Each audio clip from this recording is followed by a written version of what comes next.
new week. I guess Monday the first day of the week. I'm always confused. Is it Monday or is it Sunday? I don't know, but does it really matter? I guess not. I'm also a little bit perplexed sometimes when I see people behaving in ways that are counterproductive to themselves. And this is really what the reading's all about. So I'm going to do the reading and then I'll come back with a few comments. I don't think any individual part of it needs a lot of breaking down. Reverend Michelle has done a good job, as always. It's called Proud to Be Me. Proud to be me. First quote is from Helen Keller. Never bend your head. Always hold it high. Look the world straight in the eye. Well, I said I wasn't going to make some comments, but this is really kind of ironic when you think about it. And I know that I and lots of other people are literally guilty of physically doing the opposite of what Helen Keller is saying. Of course, in Helen Keller's time, there were no mobile phones, cell phones, whatever you wish to call them. But I've caught myself, and I know I see lots of other people with their heads bent down looking at their phones. I know it's not the same thing, but it's kind of ironic, I thought, anyway. Although the other day I was somewhere and this young woman was actually holding her phone like this. I complimented her. I said, my wife will be proud of you because she's always reminding people how heavy their heads are, and when they hold them down, the strain that's going on their neck. But of course, what Helen Keller's talking about here is something different. It's talking about, obviously, how we feel about ourselves psychologically. Ernest Holmes says, the secret place of the Most High is not a location, not a physical location, that is, but a state of thought, an interior awareness, a spiritual faith, as in the kingdom of heaven is within you. Jesus, the kingdom of God is within you, whichever you prefer. And that was from this thing called You on page 112, paragraph 2. And this is Reverend Michelle. And she says, I have heard people articulate that there is a difference between guilt and shame. Guilt is expressed as a disappointment in how we acted or what we said. It can be healthy to feel guilt like this. It can point us to righting a wrong or making amends. We feel guilt because we did something that we regret. Shame is more about a feeling that we are something that we regret. Shame can be a deeply painful feeling that we simply are never enough, that we're not okay as we are.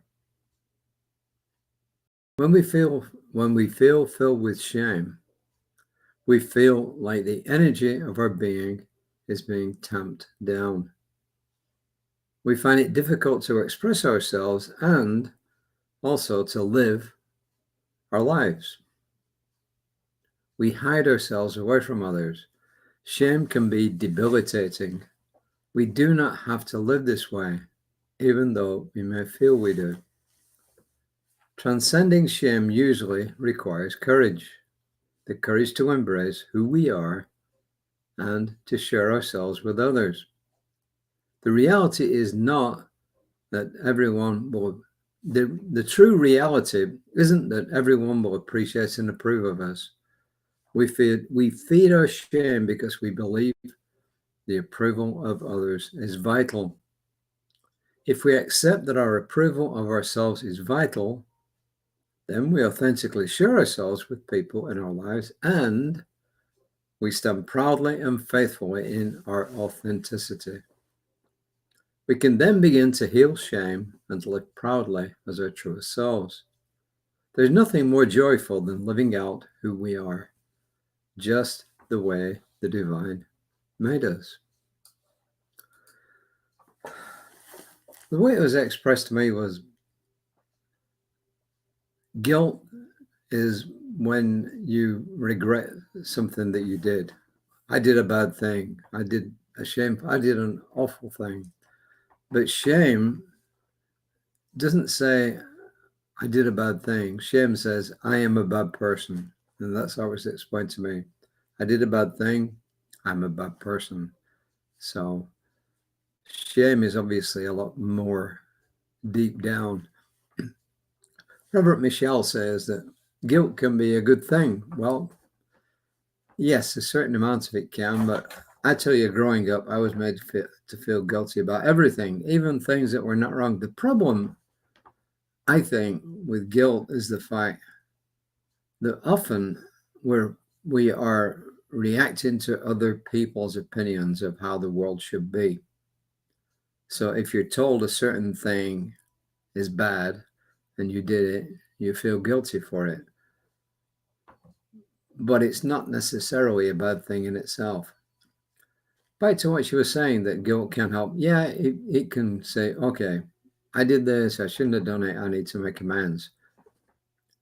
And if you can leave it at that, that's good. But if you can't, then I don't think in that respect, guilt is a good thing. So anyway, those are just my 10 cents with, I do a lot of mediations.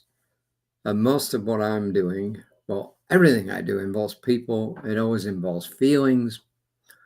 But the ones I do mostly are about married couples who want to separate for good, formerly married couples who want to change their relationship or the way that they've agreed to work with their kids, and child protective services where there's a big danger of the kids being taken away from the parents, either temporarily or permanently. And I do see a lot of guilt. I saw that today in what I did, that eventually the father came to realize that the best thing for his kids was not necessarily the best thing for him. And the mother realized also the best thing for her was not going to be the best thing for her kids. And I can often see people feeling guilty about this. I can see them feeling shameful about it. So my job isn't just to help them come to an agreement. It's also to help them feel better about themselves, because it's not good that somebody should continue feeling badly about what they've done or who they think they are. So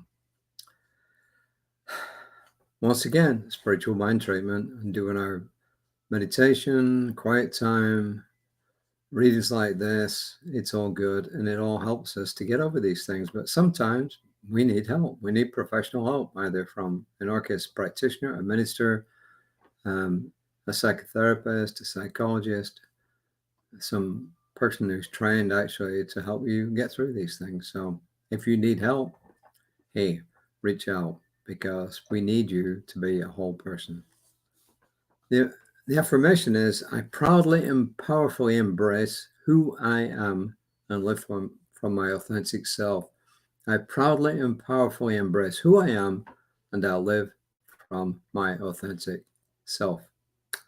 Well, that's it for me for today. I may put the virtual background back up again tomorrow, save everybody staring at my collection of a small collection of my books and works here. So anyway, look out for my colleague on Creative Life Spiritual Center's Facebook page tomorrow morning at 9 o'clock. Look out for me around about 5 o'clock tomorrow evening.